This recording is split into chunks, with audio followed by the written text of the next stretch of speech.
Alors, je me suis demandé de quel genre je pourrais qualifier ce roman. Du coup, je me suis assise sur un bateau pour avoir un peu plus d'imagination. Alors, réalisme merveilleux, ça ne peut pas, c'est les contes. Réalisme magique, Marcel Aimé, tout ça, ça ne va pas non plus. J'ai trouvé une catégorie qui pourrait être sympa. Le réalisme fantasmé ou le réalisme loufoque. Alors pourquoi? Dans ce roman qui est en fait une satire sociétale et qui parle de la mort en permanence, l'auteur a fait preuve d'un humour quasi à chaque page. Voilà, donc c'est l'histoire de Max Durand qui décrète qu'il ne mourra pas.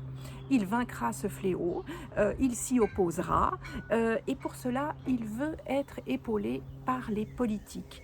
Politique au sens de police, la cité, parce que pour lui, dans le cadre d'une vie dans la cité, eh bien, éradiquer la mort s'impose, éradiquer la gérontophobie aussi.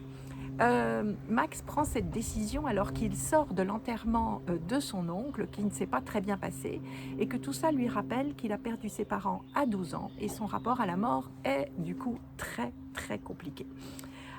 Max est avocat et vit en couple avec Marianne, qui est volontiers exhibitionniste, et il va faire jaillir de son cerveau prolifique et farfelu des méthodes toutes plus dingues les unes que les autres pour ne pas mourir, comme par exemple la cryogénisation d'un embryon, le fait de dormir à la verticale, un vaccin contre la mort ou même un pacte avec le diable. Il est très doué pour écrire les contrats et va pactiser avec le démon. Alors, j'ai obligatoirement pensé à Mark Twain qui disait « Ils ne savaient pas que c'était impossible, alors ils l'ont fait ».